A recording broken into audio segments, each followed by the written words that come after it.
Two types of resistors, या तो fixed होंगे या फिर वेरिएबल होंगे। अब वेरिएबल रेजिस्टर्स की तीन टाइप्स हैं। इसमें से फर्स्ट टाइप है लाइट डिपेंडेंट रेजिस्टर, और जैसे कि नेम आपको यहाँ पे इसका सजेस्ट कर रहा है, लाइट डिपेंडेंट रेजिस्टर का मतलब क्या है? It is a resistor whose resistance is dependent upon intensity of light, which means कि इसकी रेजिस्टेंस सुबह कुछ और होगी और रात में कुछ और होगी, क्योंकि आपको पता है कि सुबह के वक्त सनलाइट ज्यादा है तो रेजिस्टेंस ज्यादा होगी कम होगी? कम होगी, इनवर्स है। मोर light less resistance, similarly less light more resistance. तो रात में इसकी रेजिस्टेंस ज्यादा होगी और सुबह में इसकी रेजिस्टेंस कम होती है। तो light dependent resistors are resistors whose resistance is dependent upon intensity of light falling on the resistor। इसका सिंबल आपने याद रखना है, फिक्स्ड रेजिस्टर का ये सिंबल है और उसका एक ग्राफ है, ठीक है? आपको पता है कि फिक्स्ड रेजिस्टर है तो इसका मतलब है उसका वी आई ग्राफ जो है वो डायरेक्टली प्रोपोर्शनल वाला रिलेशन बनेगा, और अगर वेरिएबल रेजिस्टर होगा तो उसका ग्राफ अभी आप पीछे पढ़ चुके हैं और ये इसका सिंबल है। तो मुझे बताएगा रेजिस्टर किसे कहते हैं? Resistor is an electronic component. क्या करता है रेजिस्टर? इट प्रोवाइड्स रेजिस्टेंस किसको? इलेक्ट्रॉन्स को, चार्ज पार्टिकल्स को। एसी और मोबाइल चार्जर, क्या दोनों को सेम करंट रिक्वायर्ड होता है? किसको करंट ज्यादा चाहिए? और मोबाइल को कम चाहिए। तो मोबाइल के जो चार्जर में करंट कम करने के लिए क्या चाहिए? ज्यादा या कम? ताकि करंट फ्लो को वो कंट्रोल करे, कम करंट फ्लो करवाए और मोबाइल को उसकी रिक्वायरमेंट के हिसाब से करंट मिले। सिमिलरली अगर एसी की रिक्वायरमेंट करंट की ज्यादा है तो हम क्या करेंगे? रेजिस्टेंस कम कर देंगे ताकि करंट फ्लो बढ़ जाए। ये बिल्कुल सेम है जैसे ट्रैफिक का फ्लो होता है ना, गली मोहल्लों में जो गाड़ियां रोड होते हैं उनमें स्पीड ब्रेकर्स होते हैं, सही है? वैसे तो जरूरत ही नहीं है हमारे पास स्पीड ब्रेकर्स की, ठीक है, क्योंकि स्पीड गाड़ी गेन करेगी तब जब रोड स्मूथ हो। तो लेकिन जैसे जैसे आप हाईवे पे जाते हैं तो आपको लेन्स कितनी मिलती है, ज्यादा या कम? क्या हाईवे पे स्पीड ब्रेकर्स होते हैं? क्यों नहीं होते? ट्रैफिक फ्लो को उन्होंने इंक्रीज करना होता है वहां पर। सिमिलरली यहाँ पर ट्रैफिक फ्लो को या फिर मूवमेंट को उन्होंने रिस्ट्रिक्ट करना है, कंट्रोल करना है, तो यहाँ स्पीड ब्रेकर्स होते हैं। सेम काम यहाँ पर वायर्स में होता है कि कुछ वायर्स ऐसी होती हैं जिनके लिए रिक्वायर्ड करंट ज्यादा फ्लो करवाना होता है, कुछ वायर्स ऐसी होती हैं जिनके थ्रू करंट फ्लो कम करना होता है। सिमिलरली सर्किट्स, कुछ सर्किट्स ऐसे होते हैं जो ज्यादा करंट के लिए डिजाइन किए जाते हैं, कुछ सर्किट्स ऐसे हैं जो कम करंट फ्लो के लिए डिजाइन किए जाते हैं। तो ये सारा मैनेज कौन करता है? रेजिस्टर्स मैनेज करते हैं कि करंट फ्लो कब इंक्रीज करना है और कब डिक्रीज करना है। अब रेजिस्टर्स दो तरह के होते हैं। Resistors are of two types. कौन कौन से? फिक्स्ड या वेरिएबल। और आपको नाम खुद सजेस्ट कर रहा है। फिक्स्ड का मतलब क्या है? ये वो रेजिस्टर है जिसकी रेजिस्टेंस फिक्स्ड है, मतलब अगर उस पर लिखा हुआ है 10 ओम्स तो बस 10 ओम्स, अब वो उसके अलावा कुछ नहीं कर सकता। 10 ओम्स का मतलब है 10 ओम्स का रेजिस्टर। लेकिन अगर एक रेजिस्टर है जो वेरिएबल रेजिस्टर है तो इसका मतलब क्या है? इसका मतलब है उसकी रेजिस्टेंस आप वेरी कर सकते हैं, चेंज कर सकते हैं according to the need. So there are 3 types of variable resistors. कितने टाइप्स हैं? सबसे पहली टाइप का नाम क्या है? Light dependent resistor. नाम क्या सजेस्ट कर रहा है आपको? लाइट डिपेंडेंट रेजिस्टर का क्या मतलब है?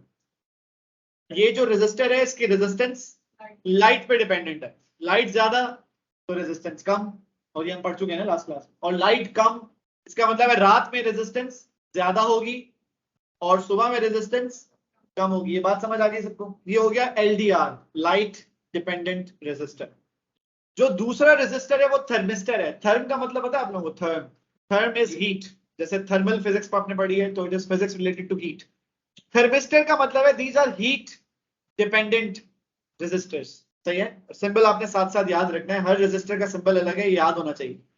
थर्मिस्टर का टेम्परेचर ज्यादा होगा तो रेजिस्टेंस कम होगी, और थर्मिस्टर का जब टेम्परेचर कम होगा तो रेजिस्टेंस ज्यादा होगी। इसका मतलब है ज्यादा टेम्परेचर पर जब गर्मी ज्यादा होगी तो रेजिस्टेंस कम हो जाएगी, और जब कम टेम्परेचर होगा, जब सर्दी ज्यादा होगी तो रेजिस्टेंस बढ़ जाएगी। ये बात समझ आ गई आप लोगों को? तीसरा जो रेजिस्टर है वो रेओस्टैट है। रेओस्टैट को कभी कभार आसान में एग्जामिनर खुद भी सिर्फ और सिर्फ वेरिएबल रेजिस्टर भी कह सकता है। Although there are 3 types of variable resistors, लेकिन सिर्फ वेरिएबल रेजिस्टर लिखा हो तो वो रेओस्टैट की बात हो रही होती है। मतलब कभी कभार अदर देन रेओस्टैट एग्जामिनर इस रेजिस्टर को वेरिएबल रेजिस्टर भी कह सकता है आसान लफ्जों में, ठीक है। Rheostat is length dependent resistor, length dependent resistor, ठीक है। लेट्स से आपके पास एक वायर है और उस वायर की रेजिस्टेंस है 1 मीटर वायर है और उस वायर की रेजिस्टेंस है 1000 ओम्स। कितनी? तो अगर मैं 1 मीटर वायर यूज ना करूं, आधी मीटर वायर यूज करूं, तो फिर कितनी रेजिस्टेंस होगी? 500 हो जाएगी, आधी हो जाएगी। तो ये लेंथ डिपेंडेंट रेजिस्टर का मतलब ये होता है ये एक ऐसी वायर होती है, जितनी वायर आप सर्किट में इंक्लूड करते जाएंगे रेजिस्टेंस सर्किट में बढ़ती जाएगी। So rheostat is length dependent resistor. The more the length of this resistor is made part of the circuit, the more resistance it will offer to the circuit. जितनी ज्यादा length increase होगी उतनी ज्यादा resistance increase होगी। और rheostat अगर normal life में, daily life में आप बात करें तो जो रेगुलेटर है ना फैन के, रियोस्टेट आप फैन की स्पीड को इसके थ्रू कंट्रोल करते हैं। सिमिलरली अगर सीडी प्लेयर्स में वॉल्यूम कंट्रोल नॉब्स हैं, सही है, कब आवाज बढ़ानी है कब आवाज कम करनी है। सिमिलरली लैंप्स है, लैंप्स में आपने लाइट इंटेंसिटी को चेंज करना है, लाइट बढ़ानी है लाइट कम करनी है, रेगुलेटर लगा, तो वो रियोस्टेट्स होते हैं। इनके एप्लीकेशन क्वालिटेटिव क्वांटिटेटिव एनालिसिस अभी हम क्वेश्चन सब करेंगे तो आपको समझ आ जाएगा कि ये काम किस तरीके से करते हैं, लेकिन करते क्या है वो मैंने आपको बता दिया, ठीक है। ये वाला पैराग्राफ है ये एक्स्ट्रा है, ये भी आपने लिख लिया है, लेकिन अभी हम इसको डिस्कस करेंगे नेक्स्ट स्लाइड के बाद दोबारा, ठीक है। Factors affecting resistance of metal wire. अच्छा अब देखिए इसमें यहाँ पर लिखा हुआ है, जिसमें पहली चीज से ही आपको कॉन्ट्रडिक्शन नजर आ जाएगी कि अभी हमने पढ़ा था, मैं एग्जांपल दे रहा हूँ, यहाँ पे लिखा हुआ है temperature, resistance of wire increases with temperature, यहाँ लिखा हुआ है, व्हिच मींस कि टेम्परेचर बढ़ेगा। लेकिन अभी हमने क्या पढ़ा था, थर्मिस्टर में टेम्परेचर बढ़ेगा तो रेजिस्टेंस कम होगी, यही पढ़ा था ना। तो कॉन्ट्रडिक्शन नजर आ गई आपको कि एक जगह पे हमने लिखा हुआ है कि टेम्परेचर बढ़ेगा तो रेजिस्टेंस कम होगी, और यहाँ पर हम क्या पढ़ रहे हैं, टेम्परेचर बढ़ेगा तो रेजिस्टेंस बढ़ेगी, ये लिखा हुआ है ना। तो इसमें आपने एक बात का दिमाग में रखना है कि we are studying this for metal wire. और मेटल वायर किसको कहते हैं? कंडक्टर्स को कहते हैं। किसको कहते हैं?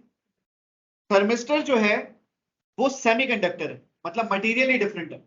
अब आपको खुद पता है, आपने खुद भी पढ़ा है कि कंडक्टर्स और सेमीकंडक्टर्स क्या फर्क है। सेमीकंडक्टर्स किसे कहते हैं? जिनके पास दोनों प्रॉपर्टीज हो। सेमी का मतलब क्या है? They can conduct and they can insulate, which means कि ये हाफ प्रॉपर्टीज इनके पास कंडक्शन की भी होती है और हाफ प्रॉपर्टीज इनके पास इंसुलेशन की भी होती है।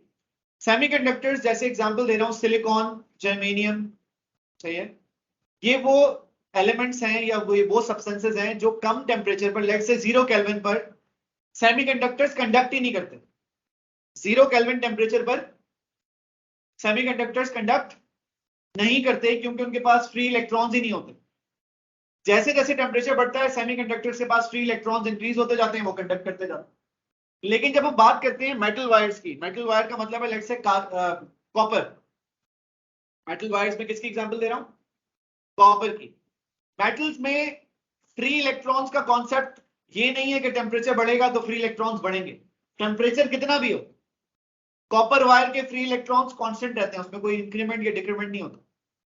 तो जैसे जैसे टेम्परेचर बढ़ता है मेटल वायर्स में इलेक्ट्रॉन्स की कोलिजन विद द एटम्स बढ़ती जाती है, तो उसकी वजह से टकरा टकरा के जब इलेक्ट्रॉन्स को मूव करना पड़ेगा तो तेज मूव कर रहे होंगे या स्लो मूव कर रहे होंगे? स्लो। जब आपको बोला जाए स्ट्रेट भागें तो आप शायद जल्दी डिस्टेंस कवर कर सकेंगे, लेकिन अगर आपको बोला जाए कि टकरा टकरा कर जाएं तो आप वही डिस्टेंस देर में कवर करेंगे। तो मेटल्स में जब टेम्परेचर इंक्रीज होता है तो इलेक्ट्रॉन्स की collision with the atoms increase होती है, जिसका मतलब ये है कि इलेक्ट्रॉन्स मूव तो करते हैं बट कोलिजन इंक्रीज होने की वजह से उनकी रेजिस्टेंस बढ़ जाती है, which means the same distance they travel but with a lower speed, resistance बढ़ जाता है। अब सिंपल ये है, इसकी इतनी एक्सप्लेनेशन आपके कोर्स में नहीं है जो मैंने आपको दी है एक्स्ट्रा, व्हिच मींस कि ये कहीं पर आपसे पूछा नहीं जाना। अगर किसी स्टूडेंट को सिर्फ इतना याद होता है जो मैं पूछ रहा हूं उसका जवाब देना है, अगर इतना याद होता है तो ये काफी है आपके लेवल तक। थर्मिस्टर, टेम्परेचर ज्यादा रेजिस्टेंस कम, सही है, और टेम्परेचर कम, ये थर्मिस्टर की बात हो गई। लेकिन अगर मैं आपसे बोल रहा हूं कॉपर वायर, टेम्परेचर ज्यादा टेम्परेचर कम, बस इतनी बात याद रखनी, आपसे इसके अलावा कोई कुछ नहीं पूछ रहा, ठीक है। लेंथ बढ़ेगी तो रेजिस्टेंस बढ़ जाएगी, अभी हम डिस्कस कर चुके हैं। तीसरी चीज यहां पर लिखी हुई है क्रॉस सेक्शनल एरिया। आपको बताया, मैंने अभी एग्जांपल दी मोबाइल के चार्जर की और एसी की। आप मुझे बताएं मोबाइल का जो चार्जर है उसकी वायर की थिकनेस कितनी होती है? सही है। एसी की जो वायर्स है उनकी वायर्स आपको क्या लगता है पतली होती है या थिक होती है? थिक। थिक वायर्स की रेजिस्टेंस कम होती है, जब भी वो करंट ज्यादा अलाउ करती है। और जो पतली वायर्स हैं, थिन वायर्स हैं, इनकी रेजिस्टेंस ज्यादा होती है जब ये करंट को। और मैंने आपको एक और एग्जांपल स्ट्रीट्स की दी थी। हमारी जो स्ट्रीट्स हैं, जो गली मोहल्लों की स्ट्रीट्स होती हैं, वो 2 लेन स्ट्रीट्स होती हैं, एक गाड़ी आएगी एक गाड़ी जाएगी। हाईवे की स्ट्रीट्स कितने लेन्स होती हैं? 5-5 भी हो सकती है, 7-7 भी हो सकती है, डिपेंडिंग अपॉन कि उस हाईवे पे ट्रैफिक फ्लो कैसे मेंटेन करना है। तो जितनी ज्यादा थिक स्ट्रीट होती है उतना ज्यादा number of vehicles per unit time ज्यादा क्रॉस कर सकते होते हैं। सिमिलरली जितनी थिक वायर होगी, number of electrons per unit time ज्यादा पास कर सकते होंगे, रेजिस्टेंस कम होगी। और जितनी पतली वायर होगी, number of electrons per unit time come flow कर सकते होंगे, रेजिस्टेंस बढ़ जाएगी। सही है। और आपको आखिरी चीज यहाँ लिखी है, नेचर चेंज करेंगे तो रेजिस्टेंस चेंज हो जाएगी। मतलब कॉपर की रेजिस्टेंस अलग है, सिल्वर की अलग है, सही है, स्टील की अलग है, सबकी अलग है। देखिए जो रेजिस्टर्स होते हैं, अगर आप नॉर्मल लाइफ में आपने देखा हो, क्या आपने कभी ऐसा कुछ देखा है? कितने लोगों ने देखे हैं रेजिस्टर्स? ये सर्किट बोर्ड्स में होते हैं। अगर आप लेट से एक कोई रिमोट कंट्रोल खराब हो गया, आप उसको ओपन कर लें, तो जो आपको सर्किट बोर्ड मिलेगा, उस सर्किट बोर्ड के ऊपर ये होते हैं, इस तरह के कैपेसिटर्स होते हैं, रेजिस्टर्स होते हैं, और भी इलेक्ट्रॉनिक कंपोनेंट्स होते हैं। लेकिन ये रेजिस्टर है, अगर आपको अभी नहीं तो इसके बाद हो सकता है किसी जगह पे नजर आ जाए, क्योंकि आपने पहली मरतबा अगर अभी देखा है। खैर, रेजिस्टर दिखने में ऐसे होते हैं। इसमें आपको कलर्स नजर आ रहे हैं? कितने कलर्स हैं? 1 2 3 4। अच्छा, 4 कलर्स जो है ना, ये कुछ ना कुछ मीनिंग या कुछ इंफॉर्मेशन आपको देते हैं। आपके कोर्स में 3 कलर्स, आपके कोर्स में रजिस्टर पे कलर कितने हैं? 3। अच्छा, अब एक बात आपने याद रखनी है कि जो कलर्स आपके रजिस्टर में है वो कितने हैं? 3 है ना इन योर कोर्स।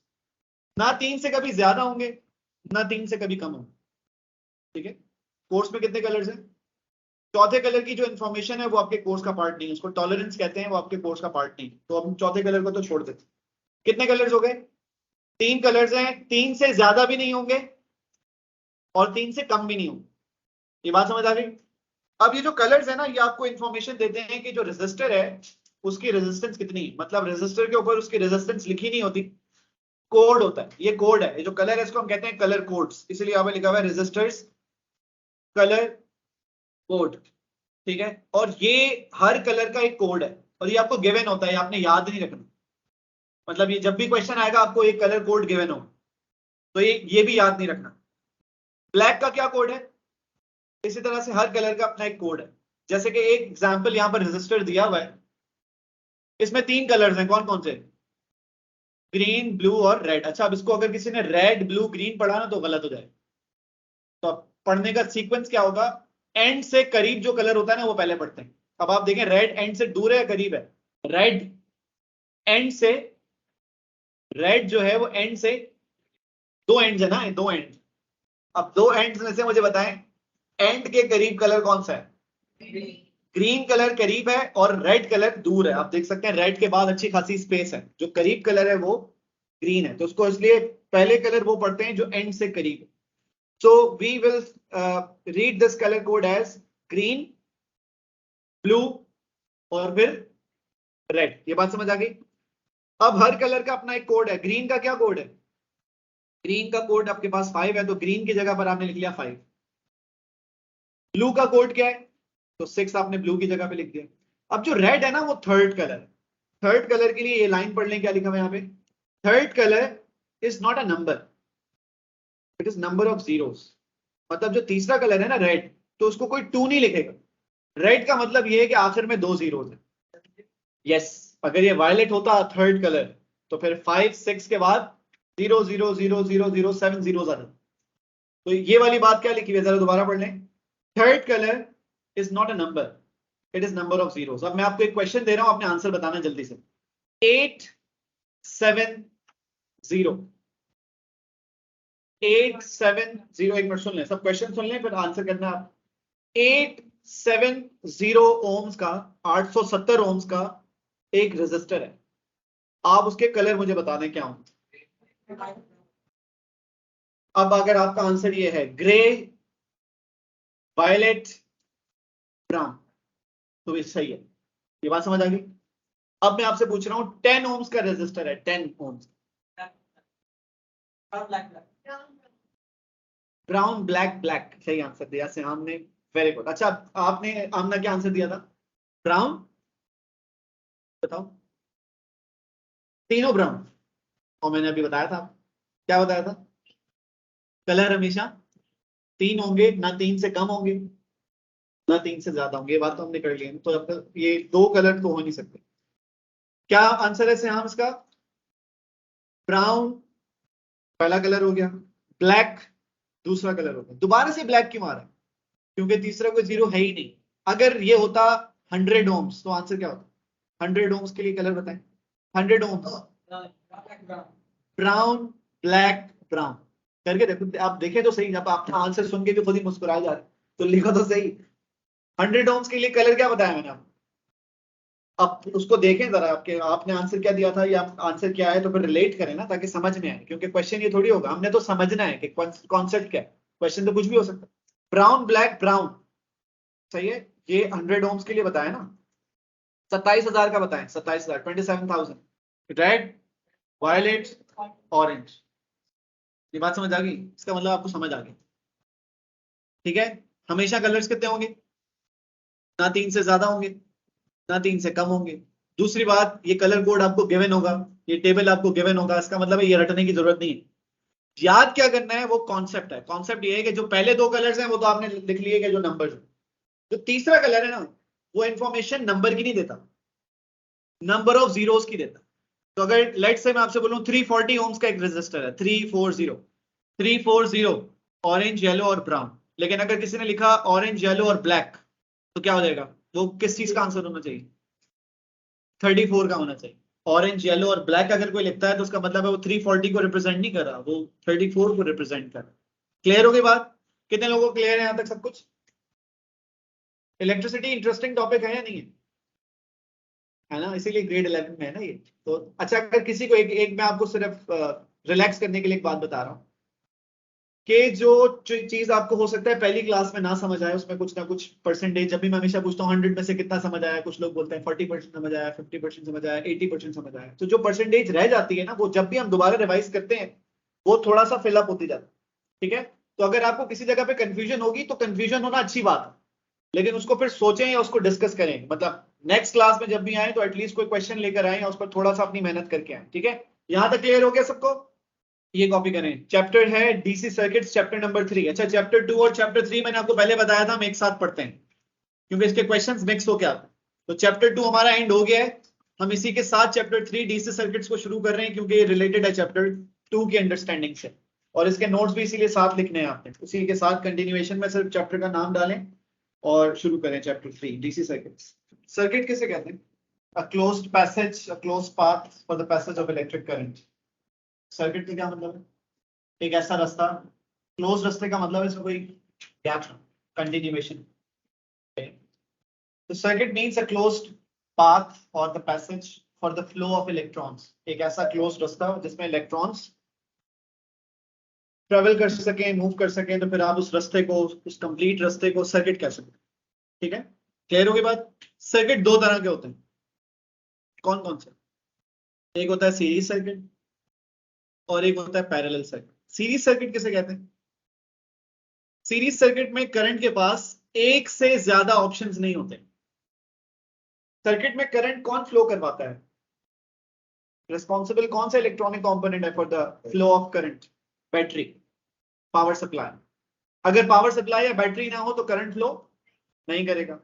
और मैंने आपको चैप्टर 2 के शुरू में पढ़ाया था conventional current and electron flow. जिसको नहीं याद वो वहां पर जाकर चैप्टर 2 में से रिवाइज करेगा।